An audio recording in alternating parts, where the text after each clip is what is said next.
The hospital room smells like disinfectant and fear. June 9, 2010. Harrison Wilson III lies in bed, his electric smile dimmed by the diabetes that's been eating him alive for 30 years. His son Russell sits beside him, watching his hero struggle to speak. The words come slower now, but the message hasn't changed. "Why not you?" Harrison whispers, squeezing his son's hand. It's the same question he's asked 1,000 times before. At baseball fields, football practices, in the car after losses. 3 months later, Harrison is gone. Russell stands at the funeral in Richmond, Virginia, surrounded by family. His mother, Tammy, older brother, Harrison IV, younger sister, Anna. Everyone's crying, but Russell keeps hearing that voice. Why not you? His father was a Dartmouth wide receiver, a lawyer, a dreamer who spent one magical training camp with the San Diego Chargers in 1980. He caught a touchdown in his final preseason game and called his brother at 2 a.m., screaming with joy. Now that dream lives in Russell's blood. He's 21 years old, playing quarterback at NC State, and nobody believes in him. Too short, weak arm, can't read defenses. But standing at his father's grave, Russell makes a promise. He'll prove them all wrong. Richmond, Virginia. November 29, 1988. Tammy Wilson pushes through labor, gripping Harrison's hands so tight his knuckles turn white. When Russell Carrington Wilson finally arrives, he's small, barely 6 pounds. The nurses exchange glances. Harrison just smiles. "You may be small, but you have a very big heart," he whispers to his newborn son. That's what matters. The Wilson household isn't wealthy, but it's rich in expectations. Harrison works long hours as a lawyer. Tammy juggles nursing school and 3 kids. The family lives in a modest 2-story house where football and baseball dominate every conversation. Big brother Harrison IV is the golden child. Tall, athletic, destined for greatness. Anna is daddy's little girl. And Russell? He's the runt, the kid who has to prove himself at the dinner table, in the backyard, everywhere. By age 4, Russell is throwing spirals. By 6, he's memorizing plays. By 8, he's demanding to practice in the rain. "Dad, why are we stopping?" Russell asks during a storm. Harrison looks at his youngest son, soaking wet, football tucked under his arm. The kid refuses to quit.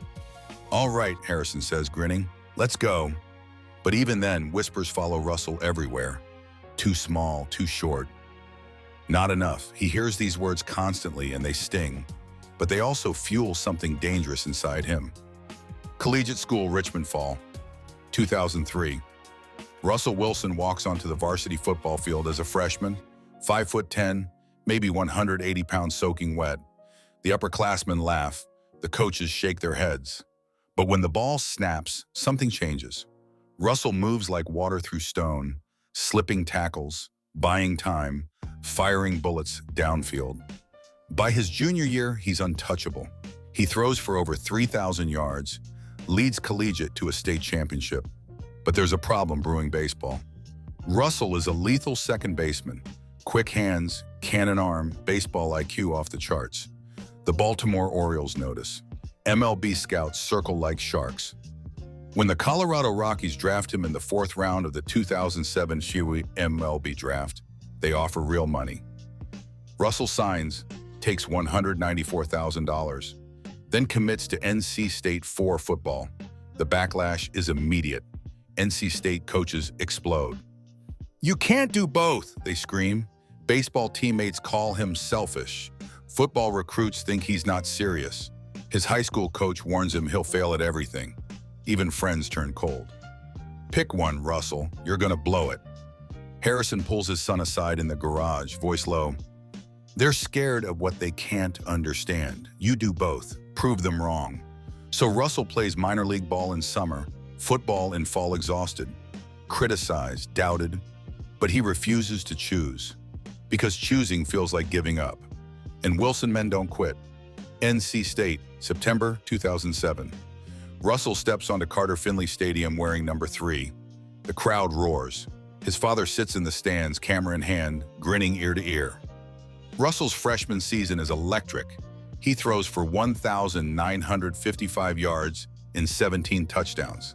The kid can play, but in the locker room, tension simmers. Teammates whisper, he's never fully here. Always running off to play baseball. doesn't care about us. Russell hears it all. He ignores it. Then comes the knockout punch. Spring 2008. Russell leaves for minor league baseball with the Tri-City Dust Devils. He's hitting .229, barely surviving in Class A ball. Meanwhile, NC State struggles without him. Coaches fume, the media tears him apart. Russell Wilson is wasting his talent, trying to be Bo Jackson and failing at both. His father calls him one night. "You good?" Harrison asks. Russell sits alone in a cheap motel room in Pasco, Washington, staring at the ceiling. "I don't know, Dad." "You know what I see?" Harrison says. "A kid chasing greatness. Keep going."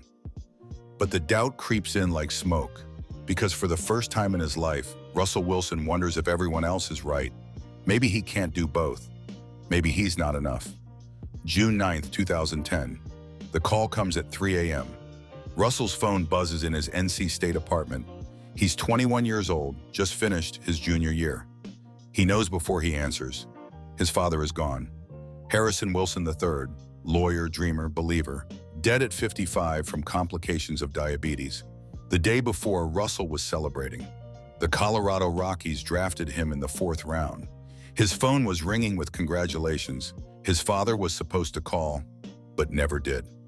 Now Russell knows why. He drives through the night back to Richmond, tears blurring the highway lines. For 3 years, he's been making this drive, sometimes leaving after practice, staying up all night with his dying father. Driving back for class the next morning, Harrison suffered a stroke just days after Russell was named starting quarterback as a freshman. His speech slowed, his body failed, but his eyes, they always said the same thing. "Why not you?" The funeral is packed. Teammates, lawyers, Dartmouth alumni, family friends. Russell stands beside his wife, Ashton Meem. They'd just gotten married in January. His mother, Tammy, brother Harrison IV, sister Anna. Everyone's broken. 3 months earlier, Harrison was at the wedding, dancing despite his weakness. Now he's gone. Russell stares at the casket, feeling the weight of unfinished dreams crushing his chest. NC State, fall 2010. Russell returns to Campus Hollow. His father's voice echoes in empty hallways. "Why not you?" But the answer feels buried 6 feet under Virginia soil. His senior year explodes anyway. He throws for 3,563 yards and 28 touchdowns. Leads the Wolfpack to a 9-4 record. Wins the Champs Sports Bowl. He graduates in 3 years with a communication degree, ACC Player of the Year runner-up. But then comes the betrayal, January 2011. Russell tells Coach Tom O'Brien he wants to attend Colorado Rockies spring training. O'Brien's face turns red. "You can't do both anymore. Choose." Russell hesitates. Baseball is paying him. Football is his dream. He tries to balance both. O'Brien explodes. "You're never here. The team doesn't trust you." By April, O'Brien makes his choice for him. Mike Glennon is named starting quarterback. Russell calls, begging. "Let me come back. Let me compete." O'Brien's voice goes cold. "No, Russell. Focus on baseball. You're too short for the NFL anyway. You have no chance. Give it up." The words hit like bullets. His own coach, telling him to quit. Russell hangs up the phone in a Georgia hotel room, hands shaking. Everything he built at NC State, gone. His scholarship, revoked. His dream, dead, or so they think. Madison, Wisconsin, summer 2011. Russell walks onto Camp Randall Stadium wearing crimson and white number 16. The backlash from NC State is nuclear. Fans burn his jersey. Former teammates call him a traitor on social media. "He used us and left." Selfish. Tom O'Brien releases a cold statement. "We wish Russell the best." Translation: good riddance, but Wisconsin head coach Brett Bielema sees something else. A graduate student with 1 year of eligibility, legally allowed to transfer without sitting out. Russell becomes the first major quarterback to use the new NCAA grad transfer rule. The media calls it the Russell Wilson rule. Some call it cheating the system. Russell doesn't care. He has 1 year to prove everyone wrong. The season starts slow, then he catches fire, completing 73% of his passes, throwing for 3,175 yards and 33 touchdowns. Only 4 interceptions. leading Wisconsin to the Big Ten championship game, where he destroys Michigan State 42-39 and wins MVP. The Badgers reach the Rose Bowl. Russell finishes ninth in Heisman voting, sets the single-season FBS record for passing efficiency, 191.8, but the Rose Bowl, Oregon crushes them 45-38. And after all that brilliance, NFL scouts still circle with clipboards, shaking their heads. Too short. Third round at best. One magical year, and it still isn't enough. New York City, April 26, 2012. NFL Draft. Russell sits in a hotel room with his wife Ashton, watching other quarterbacks get called. Andrew Luck goes first overall to Indianapolis. Robert Griffin III goes second to Washington. Ryan Tannehill, Brandon Weeden, Brock Osweiler, all taller, all safer. Round one ends, no Russell Wilson. Round two ends. Russell stares at the TV, jaw clenched. His phone stays silent. Still no calls. Round three begins. Finally, pick 75 Seattle Seahawks. Russell Wilson, quarterback, Wisconsin. Third round, sixth quarterback taken. The disrespect burns like acid. He flies to Seattle wearing a suit and a smile, but inside storms are raging. The Seahawks already have Matt Flynn, who just signed a 3-year, $26 million contract to be the starter. Wilson is supposed to be the backup, the developmental project. Pete Carroll shakes his hand. Compete, kid. Best man wins. Training camp becomes war. Wilson outplays Flynn in every drill, every scrimmage. By September, Carroll names him starter. The locker room divides. Some players embrace Wilson, others whisper, "He's too corporate." Teacher's pet. Not one of us. Veteran defensive players especially. They see Wilson doing charity work, visiting hospitals, filming commercials. Always smiling, always perfect. Linebacker Bobby Wagner loves him. Cornerback Richard Sherman? That's complicated. Running back Marshawn Lynch barely speaks to him. The seeds of division are planted, but Wilson ignores it all. He's too busy winning. Seattle, 2012 to 2013. Season, Russell Wilson explodes onto the NFL like a hurricane.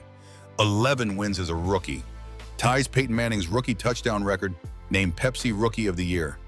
The doubters go silent, temporarily. Year two, even better.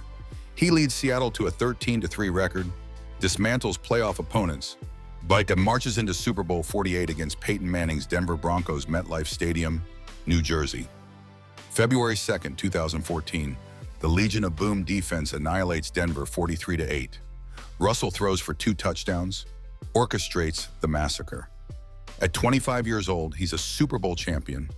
He kisses Ashton, hoists the Lombardi trophy, screams into the confetti rain, "Dad, this is for you!" But in the locker room afterward, something feels off. The defense celebrates like they won it alone. Richard Sherman gives a legendary, unhinged interview. "I'm the best corner in the game." Marshawn Lynch sits in the corner, hood up, ignoring reporters. Russell does every interview. Smiling, gracious, thanking God, thanking his teammates. The media loves him. His teammates? Some roll their eyes. Of course he's doing interviews. Always the golden boy. "We won this, not him." The whispers grow louder. Defensive players start saying it openly in private. The offense didn't win the Super Bowl. The defense did. Russell got carried. And worse, they don't think he's black enough to truly understand them. The championship should unite them. Instead, it begins to tear them apart. Seattle. 2014 season. The tension explodes. October, practice field. Russell drops back, reads the defense, throws across the middle. Richard Sherman jumps the route, interception. Sherman catches it, spins around, and fires the ball back at Russell's chest. Hard. "You fucking suck!" Sherman screams in front of the entire team. Russell freezes. Coaches blow whistles. Teammates pull Sherman away. But the damage is done. The locker room splits wide open. Pro-Russ, anti-Russ. It's no longer whispers. It's war.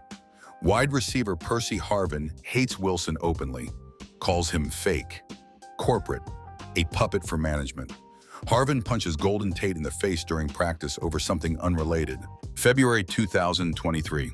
While Russell struggles in Denver, another bomb drops.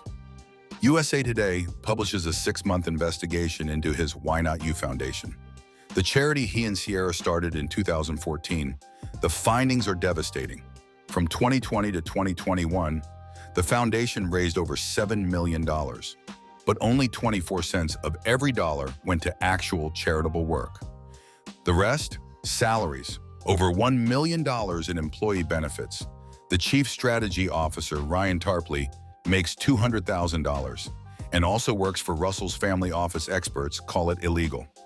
You cannot have a nonprofit pay you to do work for private interests, says attorney Andrew Morton. The foundation fires back with a statement. Russell posts a video on Instagram. Defensive, emotional. Over 8 years, we've driven over $10 million for pediatric cancer, education, hunger prevention. But the damage is done. Radio shows tear him apart. Social media calls him a fraud. People who once respected him now question everything. His reputation, the one thing he protected more than anything, shattered. Then comes the NFLPA scandal. Documents leak in 2024.